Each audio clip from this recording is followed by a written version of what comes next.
राधे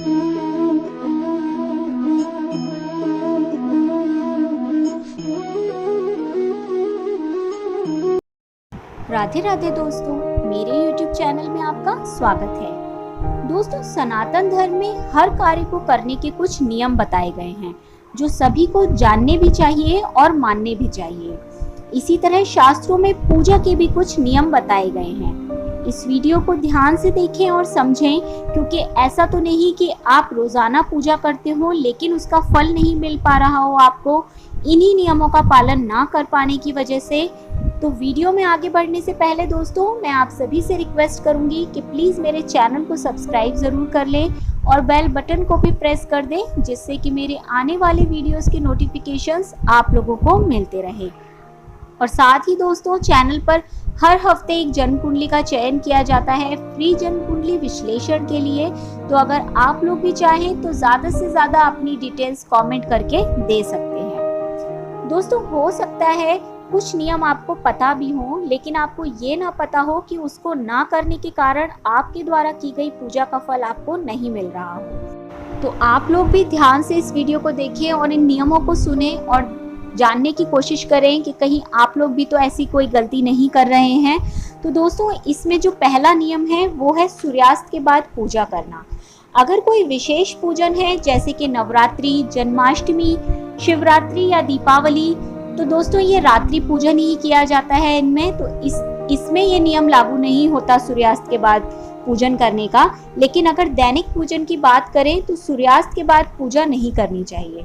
वो देवताओं के विश्राम का समय होता है और उस समय आरती करना, घंटी बजाना, शंख बजाना, ये सारे कार्य नहीं करने चाहिए। संध्या समय में जब तक सूर्यास्त ना हो तब तक आपको अपना पूजन कर लेना चाहिए। बहुत से लोग होते हैं जो जब घर की लाइट्स ऑन करते हैं शाम के समय, जब अंधेरा हो जाता है उसके बाद पूजन करते हैं, पर वो गलत होता है दोस्तों।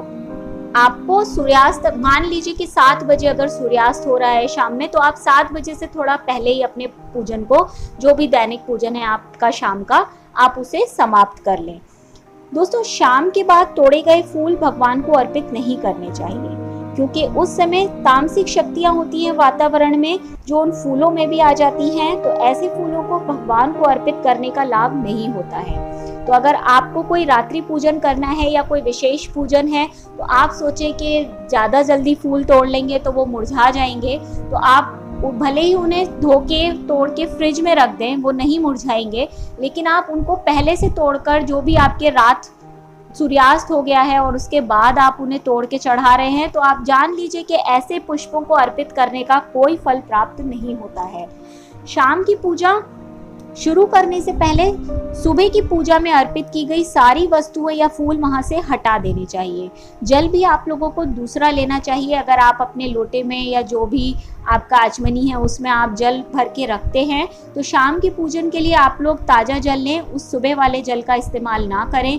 और जो भी आपने सुबह में वस्तुएं अर्पित की थी, भोग किया था या पुष्प किए थे, फूल माला की थी, आप इन सारी ही चीज़ों को शाम की पूजा तक उन्हें ना रखे रहने दें। सोचे कि रात हो जाएगी अगले दिन हटाएंगे, नहीं। सुबह में की गई पूजा की सारी वस्तुएं जो भी हों, जो निर्माल्य निकलता है, वो सारी चीज़ें आप लोग शाम की पूजा से पहले ही उसको वहां से साफ कर दें। दोस्तों, अगर दीपक आपका पीतल का है तो सुबह वाले बत्ती को हटाकर पहले उसको धोएं, उसको अच्छे से साफ करें, उसकी सारी चिकनाई हटाएं, फिर उसमें शाम का दीपक जलाएं। अगर आप मिट्टी का दीपक प्रयोग करते हैं तो आप उसको हटा ही देंगे, नया दीपक ही प्रयोग करेंगे। लेकिन अगर आप मंदिर में पीतल का दीपक रखे हुए हैं परमानेंटली, तो सुबह वाले दीपक में से ऐसा ना करें कि बत्ती निकालकर हटा दी और दूसरी बत्ती और घी डालकर आपने दीपक जला दिया। पहले उसको धोना चाहिए दोस्तों, ये बहुत ज़रूरी होता है। सूर्यास्त के बाद सूर्यदेव का पूजन या मंत्र जाप ना किया करें। सूर्यास्त होने के बाद सूर्यदेव की पूजन का कोई महत्व नहीं होता। तो सूर्यास्त होने से पहले ही अगर आप सूर्यदेव को अर्घ्य देते हैं शाम का, या कोई मंत्र जाप करते हैं या गायत्री मंत्र करते हैं, तो आप लोग वो सूर्यास्त से पहले ही समाप्त कर लें। शाम के समय देवताओं के लिए धूप की धूनी घर में ना किया करें। अगर आपको धूनी करने की आदत है, आप धूप करते हैं घर में, तो जान लीजिए कि दोस्तों देवताओं के निमित्त धूप की धूनी सुबह की जानी चाहिए। शाम के समय धूप की धूनी पितरों के निमित्त की जाती है। तो अगर आप देवताओं को सोचकर कर रहे हैं तो आपको उसका फल नहीं मिलेगा। आप सुबह के पूजन में उस धूप की धूनी को किया करें।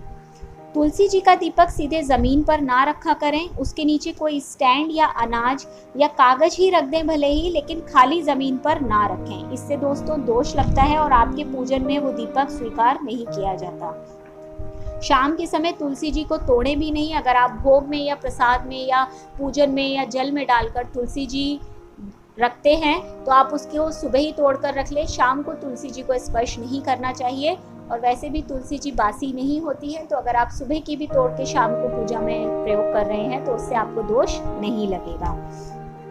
दोस्तों, देवताओं को तिलक, देवी या देवता जिनको भी आप तिलक करते हैं उनको फूल पर लगाकर तिलक अर्पित किया करें। बहुत से लोग सीधे प्रतिमा या फोटो पर ही लगा देते हैं तिलक को, और उसको रोजाना साफ भी नहीं करते हैं, उसी के ऊपर हर दिन वो लगाते चले जाते हैं। वो जब वो सूख जाता है तो वो नीचे गिर जाता है, लेकिन अगले दिन फिर उसी पे लगा देते हैं। ऐसा ना किया करें। आप लोग कायदा जो है, जो शास्त्रों में वर्णित किया गया है दोस्तों, वो है आप चंदन, डोली, जो भी आप तिलक के लिए प्रयोग में लाते हैं, आप उसको पुष्प पर या फूल पर लगाएं और उसके बाद वो आप भगवान को अर्पित करें। और अगर आपको फोटो पर ही लगाना है तो फिर आप ध्यान रखें कि अगले दिन की पूजन के समय पर पहले आप फोटो को अच्छे से साफ करें, पुरानी कोई भी चीज़ उस फोटो पे ना लगी रहे, और उसके बाद आप पूजन शुरू कर सकते हैं।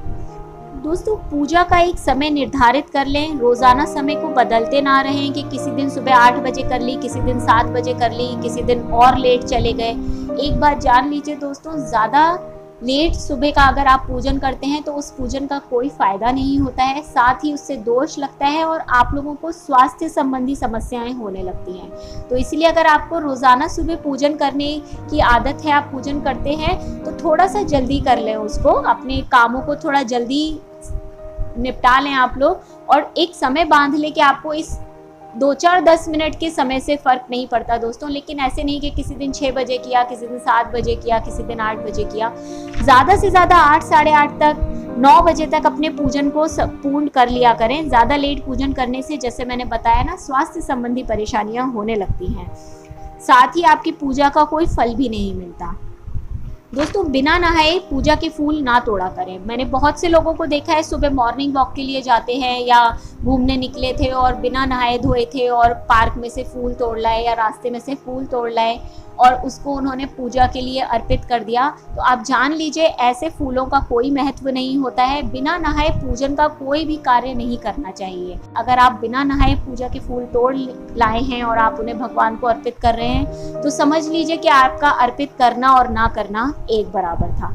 तो आगे से ध्यान रखें, कभी भी बिना नहाए पूजा के फूल ना तोड़ें। साथ ही बिना नहाए कभी भी अपने मंदिर में प्रवेश ना करें, ना ही अपने मंदिर को छुएं भी। अगर आप नहीं नहाए हैं और आपको आपके मंदिर में से कोई चीज़ लेनी भी है तो आप पहले नहाएं, या जो नहा चुका हो आप उससे उस वस्तु को ले लें, लेकिन आप लोग अपने मंदिर को स्पर्श ना करें। बिना नहाए मंदिर को भी स्पर्श नहीं करना चाहिए। तो दोस्तों, इन सभी बातों को आप लोग ध्यान रखें जिससे कि आप लोगों को आपकी पूजा का पूरा फल मिल सके। और दोस्तों, पूजन करके उठने से पहले आप लोग आसन के नीचे थोड़ा सा 2-4 बूंद जल छोड़ा करें और आसन को प्रणाम किया करें। ये एक बहुत छोटी सी चीज़ है दोस्तों, लेकिन हम लोग में से बहुत से लोग ये नहीं जानते हैं कि यही पूजन का पूरा फल होता है, कि आपने जितनी पूजा की वो जल छोड़ने से ही उसका पुण्य आप लोगों को मिलता है। तो इसलिए ये जब भी कोई, खास करके जब आप कोई विशेष पूजन कर रहे हो, तब तो ये काम आप ज़रूर ही करें कि पूजन से उठने से पहले अपने आसन के नीचे 3 बार जल छोड़ा करें और आसन को प्रणाम किया करें, तभी आपको आपकी पूजा का पूरा फल प्राप्त हो पाएगा। तो दोस्तों, इन सभी बातों को आप लोग ध्यान रखें, और इन बातों को आप ध्यान रखेंगे तो आप लोगों को आपकी पूजा का फल ज़रूर मिलेगा। दोस्तों, पूजन से पहले आप लोग आचमन ज़रूर किया करें। मैं बहुत जल्दी ही आचमन के ऊपर एक बहुत अच्छा वीडियो लेकर आने वाली हूँ कि आचमन का क्या महत्व है, और हम साधारण लोग जो कि बहुत ज़्यादा कर्म कांड करके पूजा पाठ नहीं करते हैं, वो लोग आचमन कैसे कर सकते हैं, इसके ऊपर मैं एक वीडियो लेकर आने वाली हूँ। तो आप लोग चैनल पर बने रहें और जानें उस चीज़ को कि वो बहुत छोटी सी क्रिया है, लेकिन बहुत अंदर तक मन को शुद्ध कर देती है और साथ ही पूजा का पूरा फल भी देती है। तो इसलिए आप लोग चैनल पर बने रहें और उस वीडियो को ज़रूर देखें। तो दोस्तों ये है कुछ नियम जो सभी को करने चाहिए और इनका पालन ना करने से भी पूजा का फल प्राप्त नहीं होता है। दोस्तों एक बात ये समझ लीजिए कि जो कर्म कांड होता है इसमें कुछ नियम लागू होते हैं। अगर आप मंत्र जाप कर रहे हैं माला के साथ, अगर आप दीपक जला रहे हैं, आप भोग अर्पित कर रहे हैं, इन सभी चीज़ों को ये कर्म कांड जो होता है ये करते वक्त हम लोगों पे ऑटोमेटिकली कुछ नियम लागू हो जाते हैं। तो अगर हम सही तरीके से नियमों के अंदर रह के इस पूजन को करेंगे तो हमें उसका फल मिलेगा, वरना आप समझ लीजिए कि हम अपनी मन मर्जी से अगर कुछ कर रहे हैं तो उसका फल प्राप्त नहीं होता है। ऐसी स्थिति में ज़्यादा अच्छा होता है कि हम 2 मिनट भगवान के आगे बैठ के उनका ध्यान करें, कोई वहीं खड़े होकर उनका कोई मंत्र जाप कर लें खड़े बैठकर, या इस तरीके का, या मंदिर जाके दर्शन कर लें उनके। इससे पूजा का फल आपको मिल जाएगा, वो आपकी प्रार्थना स्वीकार हो जाएगी। लेकिन हम गलत सलत अपने बनाए नियमों से या अपने तरीके से पूजन कर रहे हो तो वो सिर्फ हम अपनी संतुष्टि के लिए कर रहे होते हैं। पूजन में से उसका कोई लेना देना नहीं होता और ना ही हमें उसका पुण्य फल प्राप्त होता है। तो इन बातों को आप हमेशा ध्यान रखें पूजा करते वक्त। तो उम्मीद करती हूँ दोस्तों ये जानकारी आप लोगों के काम आएगी। जल्दी मिलती हूँ आप लोगों से सनातन धर्म और शास्त्रों से जुड़ी कुछ और जानकारियों के साथ। वीडियो अगर पसंद आए तो प्लीज़ लाइक और शेयर ज़रूर कर दीजिएगा। चैनल को सब्सक्राइब ज़रूर कर लें। अपना ध्यान रखें और खुश रहें। नमस्कार।